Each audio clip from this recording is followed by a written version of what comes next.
Dear students, class 12th की exercise 5th की विविध चल रही है और इसका हम विविध का क्वेश्चन नंबर 17 है कि सारणिकों की सहायता से निम्न समीकरण निकाय का हल करो। सारणिकों का उपयोग करके समीकरण निकाय का हल करना है। देखिए सारणिकों के उपयोग से समीकरण निकाय का हल कैसे करते हैं। एक्स का सूत्र हमने सीखा है डेल 1 अपॉन डेल, वाई का डेल 2 अपॉन डेल और जेड का डेल 3 अपॉन डेल। इनकी डेल 1 डेल 2 डेल 3 इनकी वैल्यूज हमें फाइंड करनी है। तो बहुत ही आसान क्वेश्चन है, बस सॉल्यूशन करते हैं इसका। यहां से आप a1 की वैल्यू बताओ क्या होगी। देखो यहाँ पर इसका गुणांक 1, b1 ये भी 1, c1 ये भी 1 और d1 ये भी 1। a2 a होगा, b2 b होगा और c2 c होगा और d2 होगा k। a3 a स्क्वायर होगा, b3 b स्क्वायर होगा, c3 c स्क्वायर होगा और d3 हो गया है k स्क्वायर। अब हम डेल का सूत्र जानते हैं। डेल का क्या होता है a1 b1 c1 a2 b2 c2 a3 b3 c3। इसके अनुसार a1 की वैल्यू है 1 1 1 a b c a square b square c square. देखिए इसको हमें सॉल्यूशन करना है। सारणिकों की सहायता से कर रहे हैं, इनकी सारणिक का साइन लगाएंगे यहाँ पर। सारणिक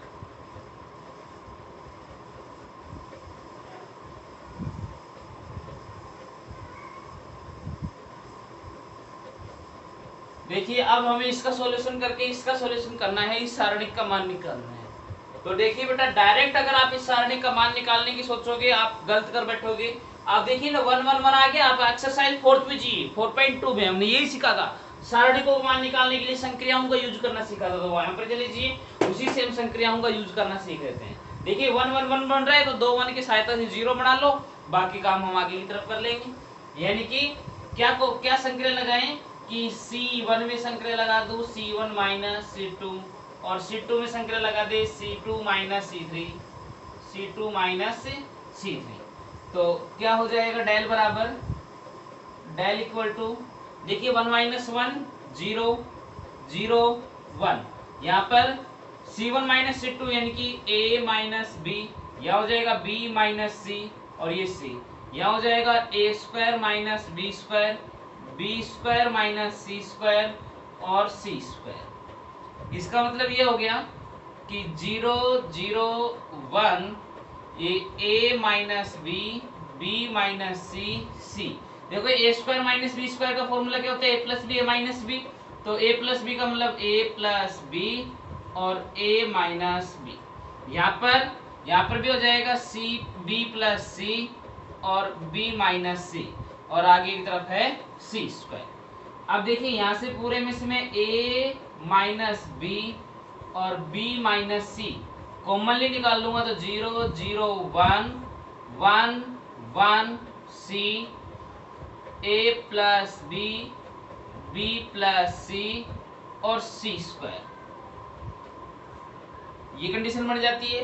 अब इसका प्रसार कर देंगे तो del equal to a minus B B minus C प्रसार करेंगे 0 माइनस 0 प्लस का 1, इसके लिए पंक्ति और स्तंभ छोड़ देंगे तो 1 1 a plus B B plus C. तो del equal to a minus B B minus C और इसको सोल्व करेंगे तो ये हो जाएगा b plus C minus a minus B. यहाँ से माइनस बी से प्लस का बी कैंसिल आउट हो गया तो del equal to a minus B B minus C और c माइनस ए। फिर हम आगे की तरफ निकालते हैं डेल 1 और डेल 1 का सूत्र क्या होता है d1 d2 d3 b1 b2 b3 c1 c2 c3। देखिए इसके अनुसार चलें तो d है 1 k और k स्क्वायर 1 b और बी स्क्वायर 1c और c स्क्वायर। ओके बच्चों, तो इसी के अनुसार वही बेटा सारणिक है ये।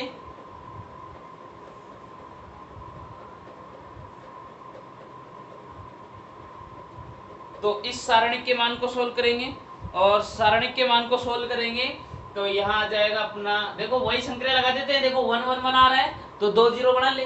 इनकी C1 में संक्रिया लगाए C1 माइनस C2 और C2 में संक्रिया लगा देता हूँ C2 minus C3। So del 1 equal to 0 0 1 K minus B, B minus C और C, K square minus B square, B square minus C square और C स्क्वायर। फिर ये क्या हो जाएगा कि 0 0 1 K minus B, B minus C और C। यहाँ देखिए A square minus B square के फॉर्मूले के अनुसार K प्लस B और K माइनस B, यहाँ पर भी B प्लस C और B माइनस C और आगे C स्क्वायर। कॉमन निकाल ले कि डेल 1 इक्वल टू क्या कॉमन आ गया K माइनस B और B माइनस C। प्रसार कर देंगे बाकी का, देखिए बचेगा 0 0 1 1 1 C K plus B, B plus C, C square. Okay, इसके अनुसार अपना हो गया del 1 equal to K minus B, B minus C। पंक्ति स्तंभों को प्रसार करेंगे 0 माइनस 0 प्लस का 1 और इसके लिए देखो डायरेक्ट कर दें कि पंक्ति स्तंभ छोड़ेंगे, इसको इससे गुणा करेंगे तो 1 into B plus C minus K minus B और माइनस बी से प्लस बी आपका cancel out. So del 1 equal to K minus B, B minus C और सी माइनस के। फिर हम यहाँ डेल 2 निकाले, डेल 2 का फॉर्मूला क्या हो जाएगा a1 a2 a3 d1 d2 d3 और c1 c2 c3। तो a1 क्या है देखिए यहां से लिख लो, एक a और a स्क्वायर, d है 1k और k स्क्वायर और 1c व c स्क्वायर। तो बेटा वही काम कर देते हैं कि c1 में संक्रिया लगा दे c1 माइनस c2 और c2 में संक्रिया लगा दें कि c2 माइनस c3। इस प्रकार से घटा के 0 बढ़ जाएंगे कि del 2 equal to 0 0 1 a minus k minus c और c, a square minus k square minus c square और c square. a plus B minus B का फॉर्मूला लगा देंगे तो ये हो जाएगा 1 a माइनस के और a प्लस के। यहाँ पर सॉरी 0 k माइनस c और यहाँ a square minus B square का मतलब a plus B minus B, इनकी k प्लस c और k माइनस c, आगे है 1c और c square. Del 2 equal to पूरे में से कॉमन आ गया a minus k minus c। प्रसार कर दे बाकी का या फिर एक बार लिख लेते हैं, बचा है 0 0 1 1 1 c a plus k plus c और c स्क्वायर। ओके, तो del 2 equal to a minus k minus c। पंक्ति स्तंभों को छोड़ के प्रसार करेंगे तो क्या आ जाएगा 0 माइनस 0 प्लस का 1, पंक्ति स्तंभ छोड़ेंगे तो आएगा k plus c minus a minus k से k cancel out. So del 2 equal to a minus k minus c और c माइनस a। ओके, आगे की तरफ सोल्व करने के लिए हम बेटा इधर वाले पार्ट ड्रॉप कर लेते हैं और फिर आगे हम सॉल्यूशन स्टार्ट करते हैं इसका। देखिए बच्चों, यहाँ पर ये अपना क्वेश्चन था। अब हम क्या निकाल लेते हैं, डेल 3। और डेल 3 का सूत्र क्या होगा, A1 A2 A3 B1 B2 B3 D1 D2 D3। इसके अनुसार A1 में है 1A A स्क्वायर, 1B और B स्क्वायर, 1K और K स्क्वायर। तो इसको भी ऐसे सोल्व कर लेते हैं कि C1 में संक्रिया लगा दूं C1 माइनस C2 और C2 में संक्रिया लगा दूं C2 माइनस C3। तो डेल 3 इक्वल टू आ जाएगा 0 0 1 A minus B B minus K A square minus B square B square minus K square और K व K square. Okay, A plus B minus B के फॉर्मूले से क्या बन जाएगा, ये 0 A माइनस बी, यहाँ A माइनस बी और A प्लस बी, यहाँ 0 B minus K B minus K और B प्लस के, 1 के स्क्वायर। पूरे से कॉमन निकाल लें कि del 3 equal to A minus B B minus K, बच गया क्या 0 0 1 1 1 K A plus B B plus K और K square. So del 3 equal to A minus B B minus K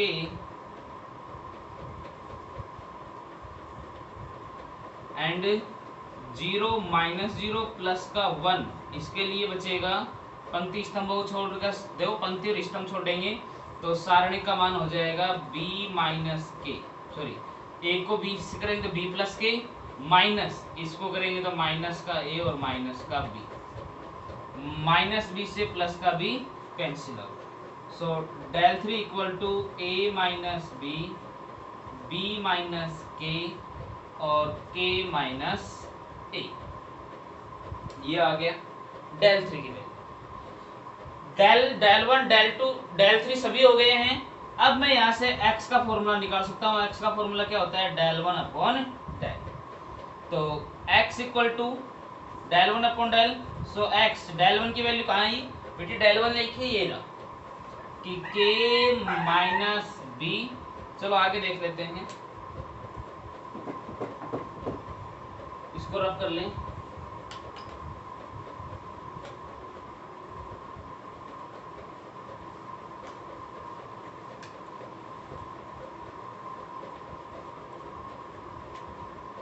x का फॉर्मूला क्या होगा, del 1 upon del. So x equal to del 1 है k minus B b minus C और c minus K upon del. Del देखो यहाँ छोड़ रखा मैंने, क्या है a minus B b minus C और c माइनस a।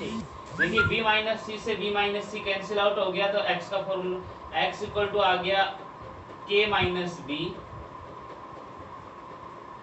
और c minus K upon a minus B और c माइनस a। आंसर। फिर y का निकाले, y का फॉर्मूला क्या होता है, del 2 upon del. So y equal to del 2, del 2 देखिए ये रहा, क्या है a minus K minus C और c minus a upon del a minus B minus C और c माइनस a। यहाँ से c माइनस a से c minus a cancel out हो जाएगा, तो फिर आपका आंसर हो जाएगा इसका